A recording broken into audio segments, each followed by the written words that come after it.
The broadcast is now starting. All attendees are in listen-only mode.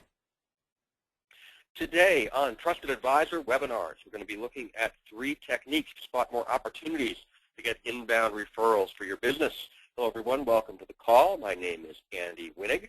We've got a bunch of people on the call today, so I've put everyone in mute mode. What I'd like to do now is ask in a minute to raise your hand. So if you can hear my voice and see the screen, please go ahead and raise your hand so I know the technology is working. Excellent. Thank you very much. And as always, since you are on mute, the best way to communicate with me is to send a question through that chat box. If you have anything that comes up during the call, feel free to enter that information in the chat box, and I'll answer everything I can on the call. And if I don't get to it on the call, I will definitely follow up with you afterwards. I promise to answer any question that you put through. We have a couple more people logging on, so as they log on, I'd like to launch the first poll. And the first poll is, how many referrals did you get last week? So in your business, how many referrals came inbound to you last week?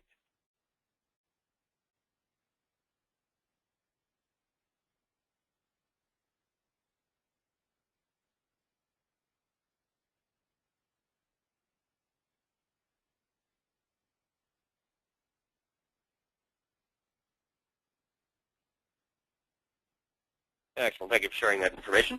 And there's a good reason for the numbers that everyone is sharing. And it goes back, I was giving a talk down at Yale University recently to a group of entrepreneurs and their undergraduate entrepreneurs. And I got most of the way through my communication skills for business networking talk when one brave young man raised his hand. He said, Mr. Winnig, he said, I just have a question. I said, sure, go ahead. He said, what's business networking? And it's true. When I was in school, I didn't have any idea what business networking was either. No one teaches these skills in school. And in fact, it gets a little bit worse than that, because in our schools today, we call teamwork cheating. It's cheating. If they catch you working together on tests or problem sets or exams, you get in trouble and they throw you out. So it's no wonder that when people then business professionals get out into the world and are told to develop relationships and build trust, a lot of people hit the phones or hit the streets, and what you end up with is a lot of frustration. And I'm so happy to be here today sharing a better way. It's called being a trusted advisor or referral salesman. And there are actually 5 skills to being a trusted advisor. And this is one in a series of times when I look at these 5 skills. So I'll just take a minute and go over the 5 skills of the trusted advisor. As many of you know, the first skill is the elevator pitch. So until you have an elevator pitch, until you're very, very clear about what it is that you do and what you can offer to people, and remember, the elevator pitch is about them, not about you. It's a common misconception. But the first skill of a trusted advisor is to have a really solid elevator pitch that starts the right kind of business conversations for you. The second skill is the follow-up, and this covers a lot of ground. You know, it's follow-up with prospects, it's follow-up with customers, it's follow-up with other trusted advisors.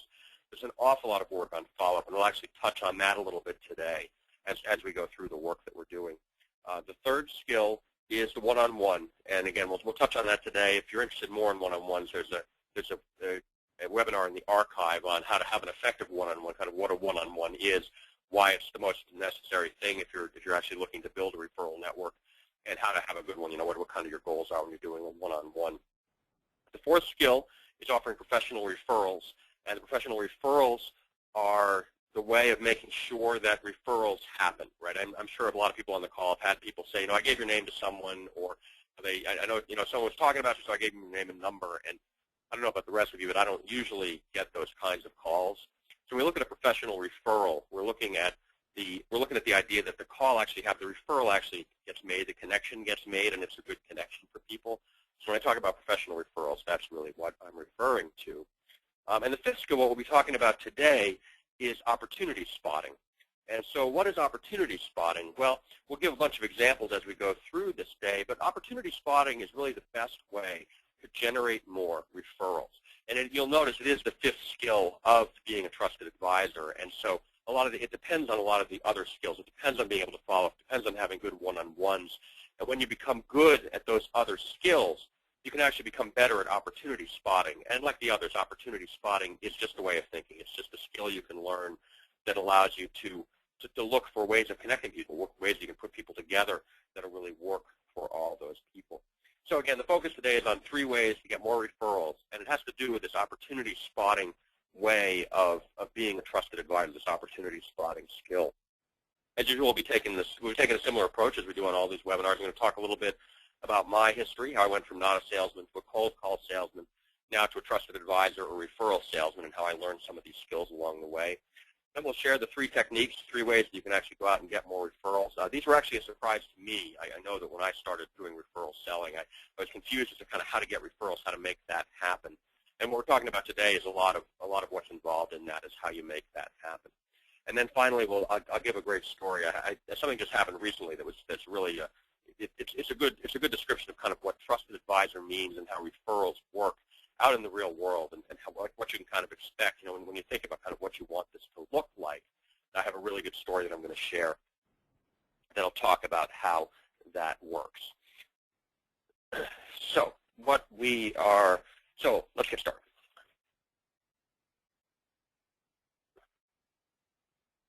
So the question is, where do you see opportunity, right? When we talk about business networking, when we talk about looking for people who can do referrals, people you can refer to, and people who can refer to you.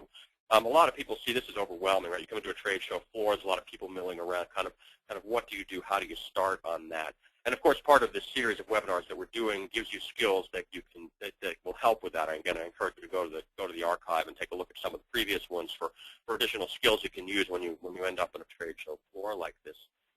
For me, it started much earlier. I mean, I built my first computer when I was 13 years old. Yes, I am that much of a geek, and yes, I had that little experience in sales and that little experience with social skills, right? I was the geek that you've heard about, and so that translated into a pretty good 12-year computer career for me. I was a programmer and then became a manager of software engineers, and then in late 1999, I was living the dream. I was the 8th guy in a web startup, helped grow the company to 120 people. And then we shrank it back down to 20 people and locked the doors on our way out. And this all happened within about 18 months worth of time passing. And over that time, we actually made 0 sales. And well, that's not actually fair. We did make 1 sale. Real Network, you know, the real player, they actually sent us a check for $100,000 for some work that we had done for them.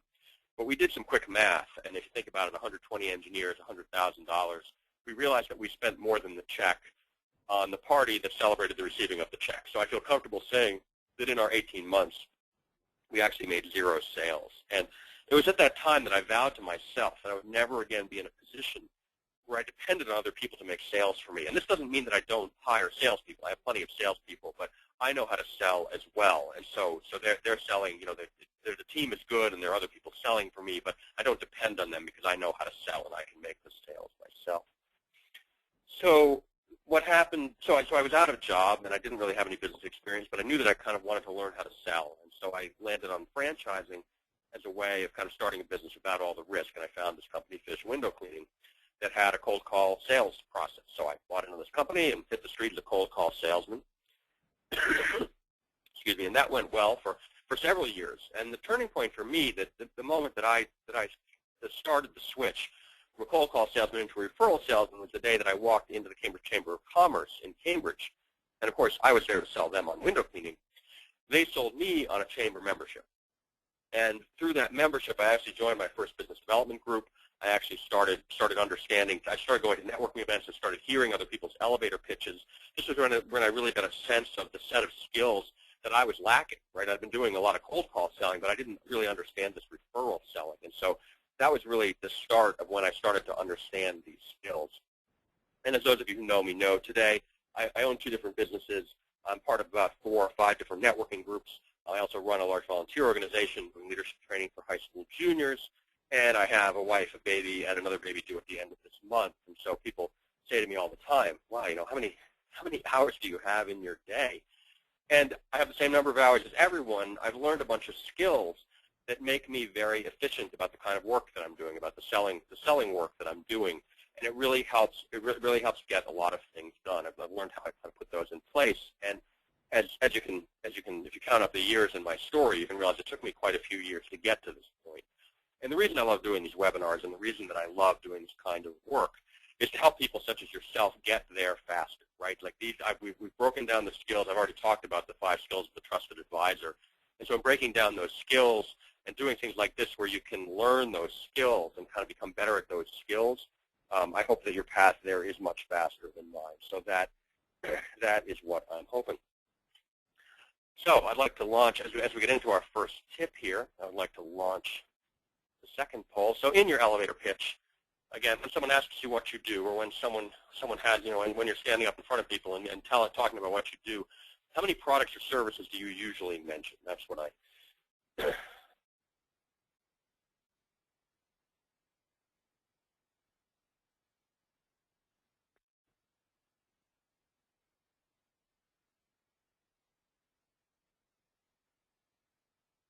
Great. And as usual, people run the gamut, which is excellent. So it's happened for me. The day I figured this piece out was the day that I was sitting in a networking group, and we were going around the table talking about giving our elevator pitch. And this one guy stood up, and his point of view was that he did insurance for lawyers. That was all he did, insurance for lawyers. And what came out of that was a firestorm of questions for him, like, well, what about other kinds of insurance? What about other sorts of things? He said, look, I'll do any kind of insurance that comes to me. He said, but from an elevator pitch point of view, he said, I'm very, very competitive with lawyers. I'm very, very competitive when it comes to covering lawyers' practices. So lawyers is what I talk about. And the interesting thing for me was that, first of all, I still remember that. I mean, this happened 5 or 6 years ago, and I still remember that guy and connect him with being insurance for lawyers. I also realized that certainly for me, before I learned the elevator pitch stuff, and I hear this a lot when I'm out networking, people try to cram all the stuff they do into the elevator pitch. It's kind of this idea that if you throw enough stuff against the wall, something is going to stick. And what I've found is that exactly the opposite is really more true. That you have to, that what you're looking to do is talk about one thing. And when I work with my clients in the elevator pitch, this is really what we focus on, that you want to be talking about one thing. And everyone bristles at that. They say, but I do so many things. There are so many things that I offer, and we're not suggesting that you reduce the number of things that you're doing. We just suggest that when you're talking about it, you only talk about the single thing. And in fact, when you hear a lot of people's elevator pitches, it looks kind of like this jumble on the screen. There's a lot of different things. It's kind of hard to connect. It's hard to connect exactly what it is they do. There's so many different things they're jumping around that it's just not clear. And I don't know how many of you have watched the movie City Slickers, but I love Curly. The secret to life is just one thing. And Billy Crystal had the same response. If you've seen the movie, Billy Crystal, like, what's the one thing? What do you mean by the one thing? And what he figures out is that the secret to life is having one thing that you're focusing on at a given moment. It doesn't mean it's the only thing your life is going to be about. It doesn't mean it's the only thing you're ever going to be about. It just means that at some point in time, you are focusing very, very clearly on one thing. And so, and this is the approach that I take now. There are several sides to my business. And I found that if I try to give multiple sides to the business, people aren't sure what to do with. People aren't sure where to put me. They're not sure what category to put me in. And so now when I go, I make a decision for each networking event that I go to. I make a decision of what I'm selling. And I have a question coming through. Hang on. Oh, a great question. Thank you. So the question is, so Andy, so you're picking one thing. Will you talk about anything else while you're networking? And you know what? If I run into someone who wants to talk about one of the other things that I do, I'll certainly talk about it.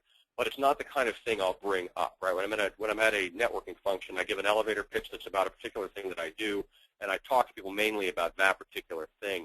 And remember, the point of the elevator pitch is to start the conversation. Right? Once you've started the conversation, you can talk about whatever the other person's interested in talking about, right? I don't say, well, I'm not talking about that tonight. I'm happy to talk about whatever people want to talk about, with business or not. But again, it's for me, it's the discipline of saying, yes, there is one thing that I'm working on. There's one thing that I'm working on, and really that clarity of message really helps people, right? It really helps. I do insurance for lawyers. Well, yeah, I mean, I can think of a bunch of lawyers that might be interested in talking to him, right? As opposed to, I do property and commercial lines and some personal lines, and it's hard to kind of connect that. But when you do insurance for lawyers, and again, when lawyers need other kinds of insurance, and he offers other kinds of insurance. So all we're talking about here is that really first conversation. It's how you get someone's attention. And you can see by the firestorm of questions that he was actually doing that, right? He said this thing. People were like, oh, but do you handle other kinds of insurance? Like, well, what other kind of insurance are you interested in? Right? This is when you move from the elevator pitch into the sales pitch, right? That's when your elevator pitch has been successful, that people have actually engaged you about the kind of work that you're doing. So what this actually, I didn't realize it at the time. I actually learned this lesson many years earlier. I'm a theater guy, and I actually discovered that doing trade shows for my computer company, one of my computer companies, was a lot of fun. It was like theater. You build up the trade show, you kind of got to meet with people, and then you break the trade show down. It was a very interesting kind of thing. But what I realized was that when we were on the trade show floor, they indoctrinated us all with a single message. Right? When you look at marketing, there's a single message that's driving through everything. And the really funny thing for me was that when we got back to the engineering floor, after I came back from the trade show, I was back in the engineering floor, if I started using the marketing terms, the engineers looked at me like I had lost my mind. And it's such a valuable lesson there, because even for people who aren't engineers, a lot of people get caught up in what I call their secret sauce, right? You get caught up in the secret sauce of what you're doing but people aren't buying your secret sauce. I mean, even at McDonald's, people aren't really buying the secret sauce of the Big Mac, right? Everyone knows it's Thousand Island dressing. What you're buying is the fact that it's fast and hot, and you know what you're going to get no matter where in the world that you are. So even McDonald's, they talk about their secret sauce, but they're not really selling their secret sauce. It's kind of a surprise that you get when you actually go and buy from them. And so from the engineering point of view, again, the fact that we're rolling out a new pronunciation model, this was Dragon System, did voice recognition. So the fact that we were rolling out a new pronunciation model, customers didn't really care about. They weren't buying it for that. They were buying it because they could use it to dictate their text, right? They were buying it because it was going to make them more productive. And so that was really the underlying thing. And again, I learned this lesson before I really understood that it was such a lesson. But people are not buying your technology. And from my point of view as well, I mean, Improv Andy, there's a lot of secret sauce behind the work that I do. The communication skills are all rooted in a very good basis for people who learn how to communicate. There's a whole communications protocol behind it. But I don't really talk about that because nobody's coming to me because they want help with their communications. Right? People are coming to me because they want help with their elevator pitch. People are coming to me because they want to make better contact with their prospects. Right? So when I talk about the work that I do, it's much more about making that kind of contact with people than the particular kinds of communication skills that I'm going to be teaching them. So in the great irony, what we're talking about right here, so the first technique we're covering today that we've just covered, in fact, is called pick one. And the idea is that no matter what range of things you offer, no matter what your suite of things, and no matter what your secret sauce is, anytime you go to a networking event, anytime you're looking to talk to other people, you want to narrow it down to one thing. And again, this doesn't mean that it's the only thing you sell. It doesn't mean that it's the only thing you're allowed to sell. It just means that when you talk, you're very, very clear about the specific thing you're looking for today. And can it change next week? Absolutely. It probably should. Right? This week you may be looking to get in with a technology company. Next week you may be looking to get in with healthcare. Right? I mean, one of the things that really works well for me is to tell people that I like to give speeches for business associations or networking groups. Right? That's a really great way for me to get in the door. And when I say to people like, oh, well, I'm part of a group that has speakers. And so you're looking for that kind of thing that you can bring to people. I'll say while we're on this, there's one other thing you can do about this that I had really good success recently. I was hiring an administrative person for my window cleaning business, and we started doing this as part of our elevator pitch. My whole management team, every time we talk to someone, they say, "How are things going?" We say, "Oh, it's great. We're growing, and we need support in the office, and we're looking for an admin. If you know anybody who's kind of looking for part-time work, to do office work, we'd be very interested." And we got 3 great candidates. Candidates who were better than anything we had gotten online or by posting ads. Just through this referral selling. So I'll encourage you, too, that when you pick that one thing, it may not even be a real business thing. You could be trying to hire salespeople. You could be trying to hire support staff. You could be looking for somebody who can get you into a new market. You could be looking for a speaker somewhere. Whatever it is that you're doing, I encourage you to pick something and talk about it, because that's really how you get the connections with people. That's how you start these kinds of conversations. So I'm going to stop for a minute here. Let pick one sink in for you. I'd like you to think about kind of the way you approach networking events and the way you approach talking to people, and think about the things that are on your mind that other people could probably help you with, and how you might say that to them. So I'm just going to go quiet for about 30 seconds while you think about pick one.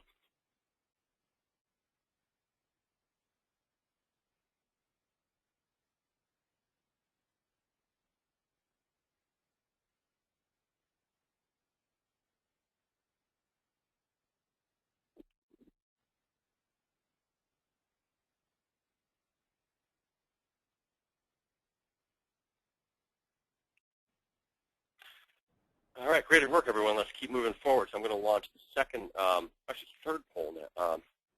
Yep, I'm going to launch the. So we're going to go straight into the second technique now. And as I said, for the window cleaning business, we're really doing cold call selling. So you walk through your territory, you walk into every door, you offer them a free estimate. And what happens to everyone about 4 to 6 months after they start in the business is they call the head office and they say, "Hey, I finished my territory." And they're like, and they say, "What do you mean?" They're like, "Well, I've been through my territory. I've walked into every store and I'm done. So, how am I going to grow the business now?" And it's really funny for me because I didn't experience this just the first time I walked through the territory. I experienced it after the second time and after the third time and after the fourth time. For some reason, there's this idea that once you've been through the territory, everyone's seen you, everyone knows what you have to offer, and there's nothing more that can be done out of that. And of course, exactly the opposite is true. Once you've been through the territory once, when you walk through the territory the second time, people have seen you already. Their cleaners have been cleaning. There's actually more recognition for people in that you have more recognition, you have more brand recognition already. And I must say that the 8th and 9th time I've walked through the territory, which is just times that I've walked through. I mean, we've been through the territory probably 25 or 30 times now through all our sales efforts. The more times you go through, the more people get to know you. So what you're really doing is turning it less from a cold call more into a warm lead. And of course, this is part of what you're looking to do. This is part of what you're looking to do is to kind of turn these more into warm leads. And people say, well, but I don't want to harass people, right? We don't want to. I don't want to keep showing up for people. And you're absolutely correct, right? You do not want to be harassing people. In the window cleaning business, we go back through the territory about every 4 to 6 months. And the interesting thing is that after 4 months on any given street in your town, things will have changed, right? There'll be different people manning the desk. The weather will be different outside. Businesses come and go. You have different businesses on the street. And so there's this kind of sense in our head that we've done this kind of static thing, and it's done and it's set and it's all set. But what's really going on is that things are changing and that you're missing out on those changes if you're not going back through the territory. And it was so interesting for me to realize this, that the second time I walked in, if they recognized me, that was a really good sign. Right? I was kind of nervous people were going to recognize me and say, "Why are you back?" But people recognized me and said, "Hey, Fish, good to see you again." "Yeah, no, we're still set, but we've got your card and we'll keep you in mind." So you're kind of keeping yourself top of mind. And I encourage you in the work that you do, there are ways of getting in touch with people again and again and again. I mean, a lot of you are part of my email newsletter, and that's the way that I send value to people on a regular basis. I also make a lot of phone calls. I call people up and ask how things are going, and it's a great way of keeping in touch with people. The point I really want to make here, though, about cold calling, and what we're talking about here is the second skill. It's called second time around. And the way this applies is that I've been in a lot of business networking groups where we get all excited about one-on-ones. And again, if you haven't done one-on-ones or aren't sure what a one-on-one is, I encourage you to go into our archive and listen to the Effective One-on-Ones webinar, because it's really a great way that the one-on-one is the least understood and most effective way to really become a much better referral salesman. So if you're not doing one-on-ones, I really encourage you to go learn how to do that. It's a very, very important skill. But the same way that I was in the territory, and I've been through the territory, I'm in groups where people are like, "Well, I've had one-on-ones with everyone." And the interesting thing about it is that the initial one-on-one is not the most valuable one. I would say it's probably the third or the fourth.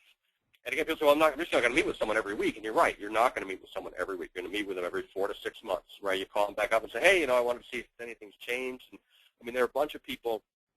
There are a bunch of people for me who I have met with a bunch of times, and every time we meet, we come up with cool new things we can do together. There's actually a webinar coming up next week on kind of referrals. I have a special guest on, Kim Bissett, who's going to be on, and she's a great referral saleswoman. And so I'm really looking forward to kind of sharing what she has to say. That's going to be Tuesday at 2:30. So if you can come to that, I really encourage you to log on to that. It's going to be great. And this kind of work that I'm doing with Kim comes out of meeting with her on an occasional basis, right? And we're not talking every week. We can go months without talking to each other, but we're part of a business networking group, and so we see each other and we get together occasionally. And so I encourage, I love the skiing picture because it turns the cold call into a very friendly kind of environment. And you kind of start thinking about the cold call and it's something you don't want to do. But once you've met someone, once you've had that initial one-on-one with someone, it's not really a cold call anymore. They know you, and you know, I know for myself, I always get a little nervous about calling people. I used to get nervous about calling people. I don't so much anymore, but I used to get nervous about calling people. Why are they going to want to hear from me? But you know, I got a call the other day from someone who was just, you know, following up on some stuff we had talked about, and it was great to hear from him. You know, and I'm sure that you feel the same way. That when people call you, it's great. So the second time around is really about kind of turning this idea of a cold call, turning this idea of something into more. And I'll say that for anything we do, right? I mean, there's this kind of myth in society that you can that you can build trust all at once. I don't know that I trust that person, but trust is actually the kind of thing that builds over time. And there's a good example of this from one of the networking things that I did. You know, I met this guy, Spencer, who's a financial guy, and we sat down. We had a one-on-one, and he brought me into his Rotary Club to give a speech.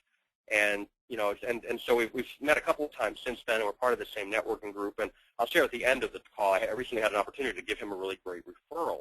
And it only came about because he and I had started developing this trust. I came and talked at his club. We've seen each other at the meetings. We've talked a couple of times. We've actually passed a couple of referrals back and forth.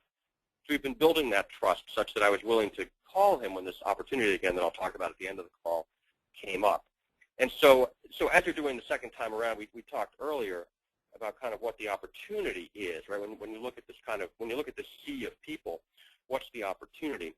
And the opportunity is to start sitting down with people one-on-one, to just share a cup of coffee with someone and start learning about them. And I mean, you guys know, for friends that you've had for a long time or for spouses, you know, you're always learning new things about those people. And so there's certainly no reason that you would expect one meeting with someone to turn into knowing them completely, right? I mean, it just doesn't work that way. But and it's interesting to me that this is the skill. And when you talk about the skill, you know, people say, how do you develop trust? Well, you develop trust one day at a time. And this is the path to developing trust. You sit down with people, you get to know people, you see whether they return your calls, you see whether they send you what they promised to send you, right? There are all sorts of ways of keeping this, of figuring this out over time. And I mean, there's a lot of people in my network who I don't send much stuff to because it's hard to get in touch with them. And it's hard for me to get in touch with them. I know it's going to be hard for other people to get in touch with them. So again, this trust builds over time. And what we're looking for is to sit down with people and look for the people that we're interested in. I did a How to Work a Room webinar recently, and if you haven't listened to that, it's another great way of kind of turning this the sea of people into an opportunity. But I talked about how the goal of your networking event should be to just choose 3 people to have a one-on-one with, right? I mean, you're not really looking for sales, you're not really looking for anything. You're just going to a networking event to talk to people and choose 3 people that you think would be interesting to have more of a conversation with, and go sit down with them and have coffee. And that kind of starts the process of getting to know each other and sharing things back and forth. So once again, what we've been talking about here, the second technique that we've been talking about is second time around. And it comes from the idea that relationships are built over time. And so once you've had one-on-one with someone, 4 to 6 months later, you go have a second one. And it's just a way of kind of building up this trust and building up these relationships with people. So once again, I'm going to pause for about 30 seconds. Let's think about second time around. Let's think about people that you haven't talked to in a while, that maybe you want to give a call to and say, hey, you know, you haven't caught up in a while, I'd love to sit down and have coffee with you. So if that's the action step you take out of today, that would be a very, very useful time on this webinar. Just call a couple of people that you haven't seen in a while and touch base with them again. So again, I'm going to go quiet for about 30 seconds. Let's think about who you give a call to.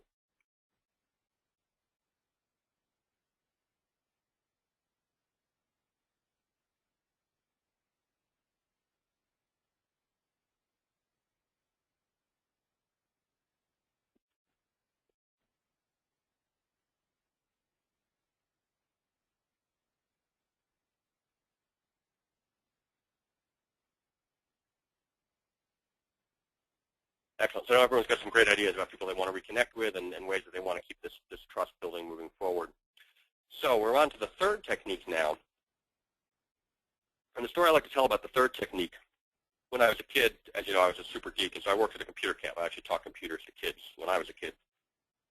And one year, we had a really great end-of-the-year party. We had a group of counselors that were really they were really fun. They're just a great group of guys who know how to have a good time. We had a great party.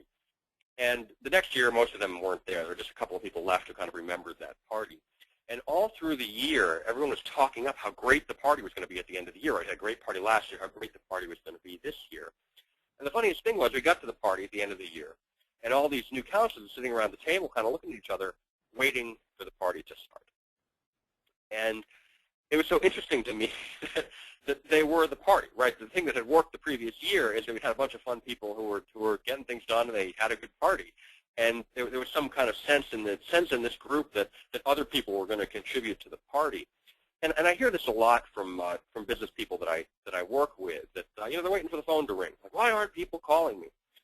And people are calling you for all sorts of reasons, but none of the ones that you actually fear, right? It's not that they don't like you, or I used to do a lot of theater, and I had an audition once where a good friend of mine was on the casting committee, and I didn't get it seemed to me like a perfect part for me. I didn't get the part, and so I managed to say to this friend afterwards, so what happened? Why didn't I get the part? He said, you were too tall. I was like, what do you mean I was too tall? She said, well, I said, the person we were casting opposite that character was too short. She said, you looked ridiculous together. She said, so we couldn't cast you.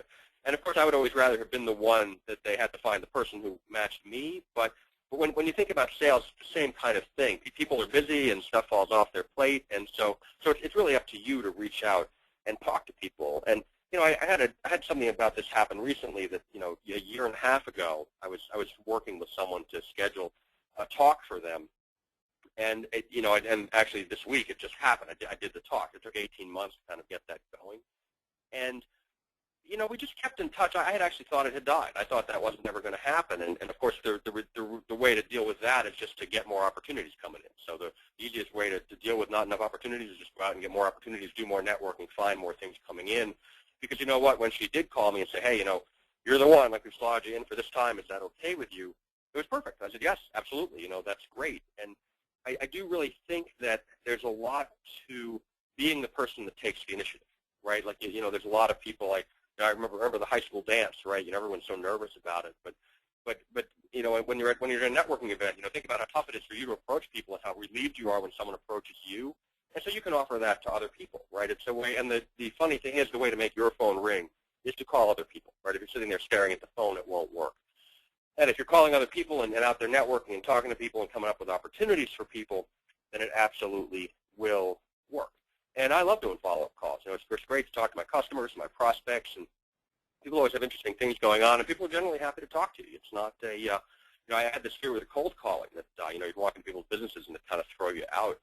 And then I think I figured out I've been into 25,000 businesses over the course of my, so far my cold call sales career. And there have been 5 people that have been rude to me. Out of those 25,000 businesses, 5 people have been rude to me. So it's really not, and especially people who are in your network, people that you're developing as part of your trusted advisor network, that they're always going to be happy to hear from you. It's a great way to do that. So the third, so as we've been talking about, the third technique is pick up the phone.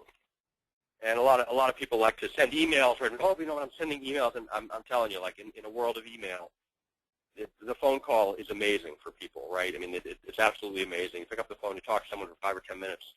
It goes so much further than an email, which people can ignore or may come in on a tough day and they don't get to it, right? So I really encourage people to pick up the phone. It's really a super excellent way of keeping in touch with people.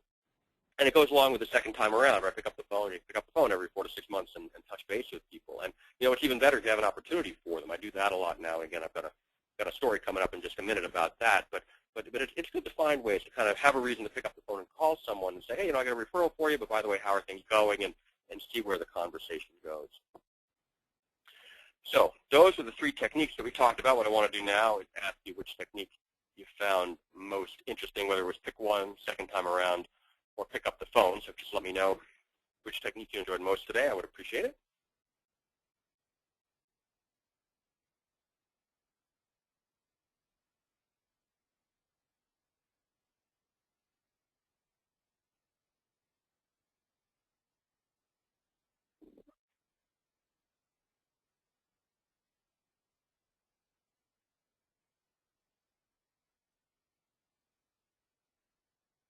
Excellent. Thank you. As always, I appreciate your feedback. And speaking of feedback, when you're done with this, the survey will pop up afterwards, and please feel free to fill that out. Of course, this webinar series is for you. It's for the kind of stuff that you want to be hearing about, the stuff that makes you more effective when you're doing your business networking. So please make sure to fill out that survey for me, and I appreciate that. And also, if you have any questions, now would be a good time to type them in as I'm going into my final kind of story. And so the story that I want to make is that I work with coaching clients. I coach people on elevator pitches, but I also do some coaching on delegation and team building. And so there's one particular client that I've been working with. I've been working with her for about 6 months, and we've been developing that trust, right? I mean, it's the kind of thing like what I've really been doing is helping her with her management stuff. You know, she's a CEO now. She got promoted to CEO, so she's putting her management team in place and kind of making that happen. And you know, so it's been about 6 months, and she's finally at the point that she can do some other stuff, right? The whole point of this kind of coaching is that you can get rid of some of your responsibility and have more time to do some strategic stuff. And so this last time I was on the call with her, we talked about a bunch of stuff, and then she just started listing the things that were on her plate. There was some financial stuff in the company that she was looking to take charge of. And so she said to me, I don't know if you know anything about this particular kind of financial thing. She said, but I decided I'd ask you. And the cool thing was that through the networking I've done with people, through giving my elevator pitch and through talking to people and through doing one-on-ones and through being part of business development groups, I knew a couple of people that she could talk to. And so she said, do you know anything about this? I said, absolutely not. I said, I know nothing about what you're talking about. I said, but by the end of the day, I will have you talking to somebody who does. And this to me was really a nice wrap-up of everything I've been doing, right? That you can't become a trusted advisor until you know these other trusted advisors. And again, this is the guy I spoke at his Rotary Club, and we've been in groups together, and it was the kind of thing, he always returns my calls. And so I felt comfortable calling him and saying, hey, I've got someone who might want to talk to you. You know, is this the kind of thing that you can handle? And of course, he was really excited about that. So this is the kind of process that I go through. And when we talk about opportunity spotting, it's really about this. It's really about putting yourself in the position that people trust you enough to bring their issues to you, and you've built the trust with other people that you can solve them for them, right? And if she had given me this a couple of years ago, I wouldn't have had any idea what to do with it, right? It's a sign of kind of where you are on the spectrum of where you are putting these techniques in place, that people will trust you enough to bring up things that aren't related to exactly what you're doing, and a sign of the strength of your trusted advisor network when you have the ability to refer them to someone who can actually help them. So that's what we have today. I encourage everyone to get out there, do your business networking, grow your business. You know, happy end of Labor Day, and we're heading on to the rest of the year. So please let me know any way I can help, and I look forward to seeing you next month on the webinar. And take care, everyone. Have a good day.